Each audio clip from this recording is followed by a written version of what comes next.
Hi வணக்கம். உங்கள் ஆனந்த கண்மணி. ஆனந்த நாவல் கீதம் சேனலை கேட்குறவங்க எல்லாரும் மறக்காமல் சப்ஸ்கிரைப் பண்ணிவிடுங்க. லைக் பண்ணுங்கள், கமெண்ட் பண்ணுங்கள், ஷேர் பண்ணுங்கள். வாங்க நாம் இப்போ கதை கேட்க போகலாமா? சுபலதாவின் ஊஞ்சலாடும் உரிமைகள் அத்தியாயம் 9. இதுதான் பெற்ற மனசு என்பது. அன்று மகன் நான் அப்பா கிட்ட போகிறேன் என்றதும் பெற்ற தாயான என்னை விட எப்போதாவது வந்து போகும் அப்பா அவனுக்கு பிடித்தவராக இருக்கிறார். என்ன அர்த்தம்? நான் சரியான அம்மாவாக நடந்து கொள்ளவில்லை என்று தானே அர்த்தம்? எங்கே தப்பு செய்தேன்? ஒத்தை மகனையும் விட்டுட்டு இப்படி அனாதையா இருக்கிறேனே என்று ஜெயா தவித்து போனார். நீ அனாதை இல்லம்மா என்று வந்தாள் மகள். அவள் பிறந்த பின் மகனை மனதில் சுமந்து கொண்டு மகளை வயிற்றில் சுமந்தார் ஜெயா. இன்று மகன் நன்றாக படித்து பணக்கார வீட்டு பையனாக பார்க்கும்போது கணவன் செய்தது சரி என்றே தோன்றியது. அன்று மட்டும் அவன் என்னோடு இருக்கிறேன் என்று சொல்லியிருந்தால் இந்த மாதிரி கண்ணுக்கு நிறைவா வளர்ந்திருக்க மாட்டான். ஊர் பெண்களும் கதிரவன் எப்படி வளர்ந்துட்டான், ஆளும் அழகா அப்படியே அவன் அப்பா மாதிரியே இருக்கான் என்று சொல்ல பூரித்து போனார் ஜெயா. கணவன் மேல் இருந்த சின்ன வருத்தம் கூட மகனை தன்னிடம் இருந்து பிரித்து விட்டாரே என்றுதான். இப்ப அதுவும் இல்லாமல் போய்விட்டது. அதற்காக கணவனிடம் போய் அவள் பேசவில்லை.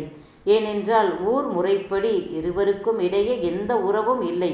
உறவு இல்லாத ஆண்களோடு தேவையில்லாமல் பேசக்கூடாது என்றுதான் ஒதுங்கிக் கொண்டார். சீராளனுக்கு பெரும் வேதனை.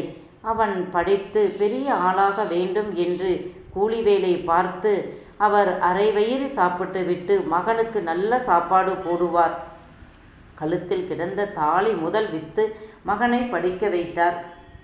பெற்ற தாயான அவர் ஆசைப்பட்டபடி அவன் படித்து இன்று நல்ல நிலையில் இருக்கிறான்.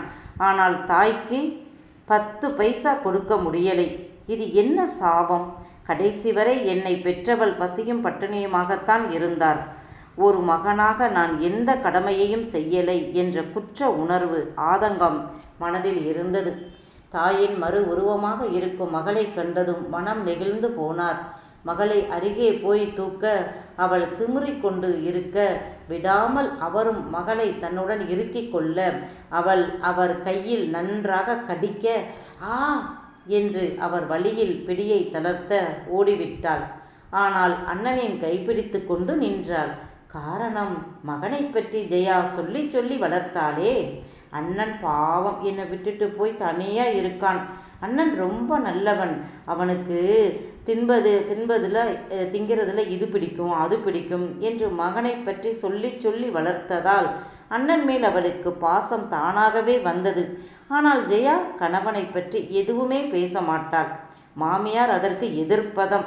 ஒரு நேரம் அவரும் சீராளனுக்கு இது பிடிக்கும், இதை செய்யவே மாட்டான், அதை திங்கவே மாட்டான், அவனுக்கு பிடிக்காது என்பார்.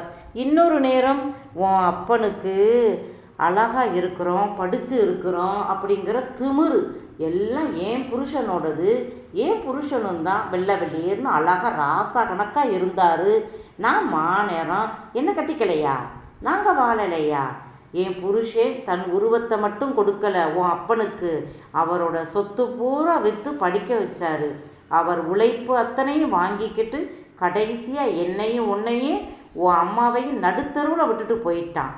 இப்படி சீராளனை பற்றி திட்டி திட்டி திட்டி பேத்தியின் மனதில் அப்பா நல்லவரா இல்லை கெட்டவரா என்று இல்லாத ஒரு நிலையை உருவாக்கிவிட்டார்.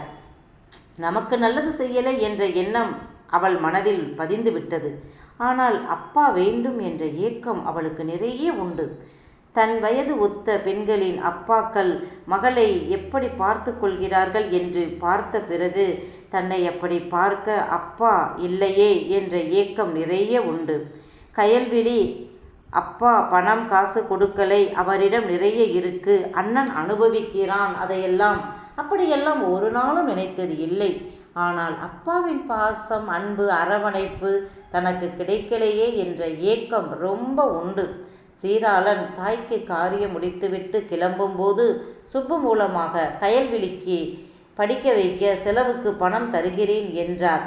ஜெயா ஒத்துக்கலை. அவள் பெண் பிள்ளை, என்கிட்டயே இருக்கட்டும். என் மகளுக்கு கஞ்சி ஊத்த எனக்கு திராணி இருக்கு என்று சொல்லிவிட்டார். பிறகு அவள் பெரிய பெண் ஆனதற்கு கூட அவருக்கு சொல்லலை. ஜெயாவிற்கு உடல்நிலை சரியில்லை என்று தெரிந்தவுடன் அப்பாவும் மகனும் வந்து பார்த்துவிட்டு, அம்மா, நான் சம்பாதிக்கிறேம்மா, ஏன் பணத்தையாவது வாங்கிக்குங்க என்று தாயிடம் கெஞ்சினான். முடியாது என்று மறுத்துவிட்டாள். அதன் பிறகு ரொம்ப சீரியஸான பிறகும் கூட ராஜதுரையின் தொந்தரவால் தான் ஜெயா பயந்து கொண்டு மகளை மகனிடம் ஒப்படைத்தார். இல்லையென்றால் கூட இப்படி நினைத்திருக்கவே மாட்டார். சீராளன் தாயின் இறப்பிற்கு பிறகு மகனிடம் அடிக்கடி புலம்புவார்.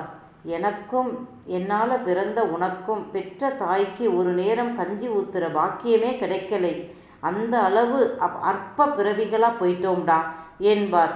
கதிரவனுக்கும் அதே மனக்குறைதான். அப்பா கூட நான் போயிட்டேன்னு உங்களுக்கு ரொம்ப கோபமாமா என்று அவன் கேட்டபோது, அது அப்போ இருந்துச்சு, இப்போ இல்லை. நீ உன் அப்பா கூட போகலைனா இப்படியா படிக்க வெளிநாடெல்லாம் போக முடியும்? பாவம் தங்கச்சி மாதிரி நீயும் என் கூட கஷ்டப்பட்டிருக்கணும். நீ செய்தது தான் சரியான முடிவு என்று தாய் சொன்னதால் தான் அவனுக்கு சற்று நிம்மதி. சீராளன் ஃப்ளைட்டில் வரும்போது தன் வாழ்க்கையில் நடந்தவற்றை நினைத்து பார்த்து கொண்டு வந்தார். ஹைதராபாத்தில் வந்து இறங்கி வெளியே வர கார் வந்தது. அதில் மூவரும் ஏறிக்கொண்டார்கள்.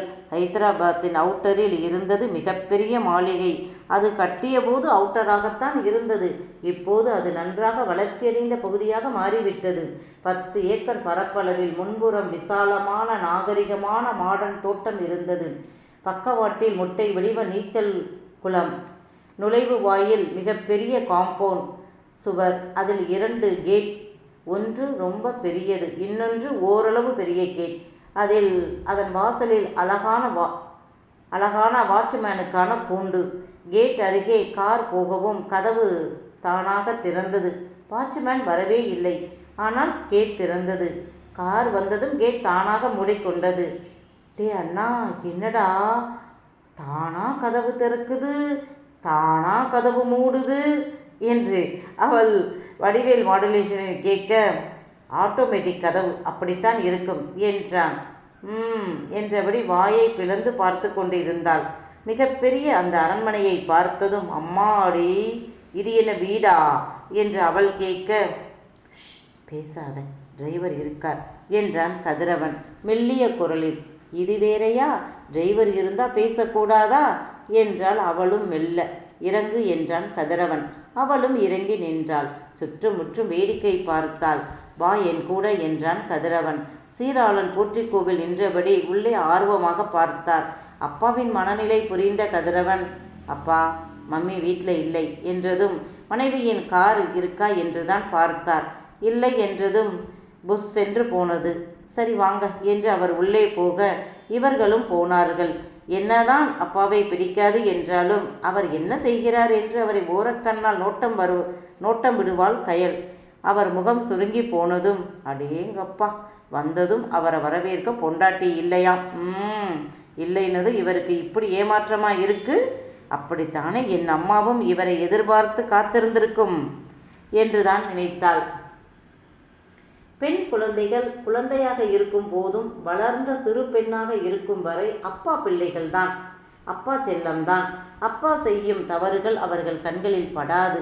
அதுவே ஒரு குறிப்பிட்ட வயதிற்கு பிறகு, அதுவும் குறிப்பாக திருமணமாகி தாய் தந்தையை பிரிந்து போன பிறகு தாயின் அருமை அவர்களுக்கு புரியும். தாயின் கஷ்டம் உணர்வார்கள். அதற்கு காரணம், அவளும் ஒரு மனைவியாகிவிட்டாள்.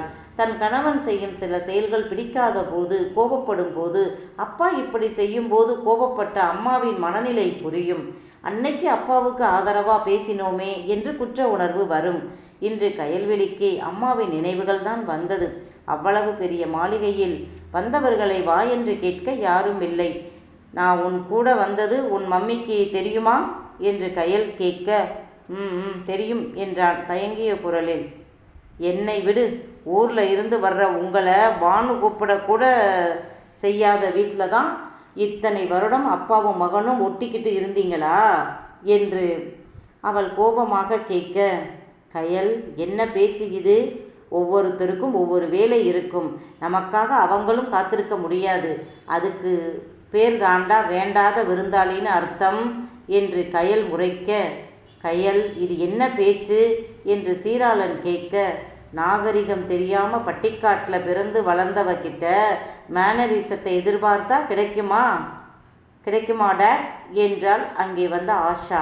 அவள் அழகாக சினிமா நடிகை மாதிரி இருந்தாள். இவ யாரு? ஓ, டேட்னா அப்பா. இவரோட மகளாக்கும் என்று நினைத்தவள், அந்த கிராமத்தானுக்கு பிறந்தவதான் நீயும், அதை மறந்துடாதே என்றாள் கயல் கோபமாக. என்ன சத்தம் இங்கே? இப்படியெல்லாம் யாரும் நம்ம வீட்டில் பேச மாட்டீங்களே என்றபடி வந்தாள் பாக்கியா. அவளை கண்டதும், மோகினி மாதிரி இருக்கா. இவளை பார்த்ததும் தான் இவருக்கு புத்தி பேதலிச்சு போச்சு போல. ஆம்பளைகளே அப்படித்தானே என்றவள் அவரை பார்த்து முகத்தை திருப்பி கொண்டாள். சீராளனுக்கு மனைவியை பார்த்ததும் காதலோடு ஒரு பார்வை பார்த்தார். அதை கண்ட கயலுக்கு கடுப்பு வந்தது. ஆமாம், இவங்க பெரிய ரோமியோ ஜூலியட், அப்படியே கண்ணாலே காதல் பேசுகிறாங்க என்று தனக்குள் முணுமுணுத்தாலும் தெளிவாக அங்கே இருந்தவர்களுக்கு கேட்டது. அதை கேட்டு சீராளன் முகம் தொங்கி போனது.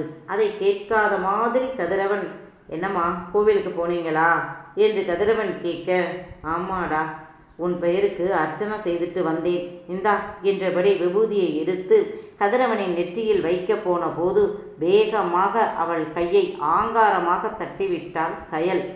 அவள் கையில் அடித்த அடியில் ஆ என்று அலறியபடி கதறினாள் பாக்கியா.